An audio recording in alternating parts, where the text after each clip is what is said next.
എൻ്റെ പേര് ഡോക്ടർ ആശ. ഞാൻ മൊറോന ഹോസ്പിറ്റലിലെ പീഡിയാട്രീഷ്യനാണ്. ഇന്ന് നിങ്ങളെ പരിചയപ്പെടുത്തുന്നത് human papilloma virus vaccine. Cancer രോഗത്തിനെ പ്രതിരോധിക്കാൻ ഉള്ള ഒരു വാക്സിനാണ് ഹ്യൂമൻ പാപ്പിലോമ വൈറസ് വാക്സിൻ. സ്ത്രീകളിൽ കാണപ്പെടുന്ന ഗർഭാശയ മുഖ ക്യാൻസർ, സ്ത്രീകളിലും പുരുഷന്മാരിലും ഒരുപോലെ കാണപ്പെടുന്ന തൊണ്ടയിൽ വായിലും വരുന്ന പലവിധ ക്യാൻസറുകൾ, ഗുദാർബുദം, പിനൈൽ ക്യാൻസർ എന്നിവയെ തടയാനുള്ളതാണ് ഹ്യൂമൻ പാപ്പിലോമ വൈറസ് വാക്സിൻ. 9 മുതൽ 26 വയസ്സ് വരെയുള്ള പ്രായത്തിലാണ് ഈ കുത്തിവെപ്പ് നൽകേണ്ടത്. 9നും 15നും ഇടയിൽ പ്രായമുള്ള കുട്ടികൾക്ക് ഒരു പ്രൈമറി ഡോസും 6 മാസം കഴിഞ്ഞ് ഒരു ബൂസ്റ്റർ ഡോസുമാണ് നൽകേണ്ടത്.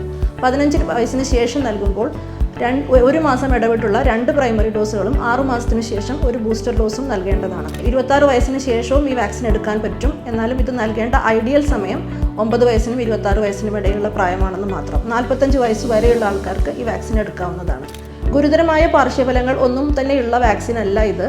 കുത്തിവയ്പ്പ് എടുക്കുന്ന ഭാഗത്ത് ചെറിയ ചുവപ്പ് നിറം, വേദന എന്നിവ ഉണ്ടാകാം.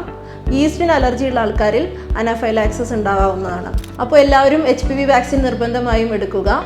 ക്യാൻസറിനെതിരെ പ്രതിരോധം തീർക്കാൻ നമുക്ക് ഒന്നിച്ച് മുന്നേറാം.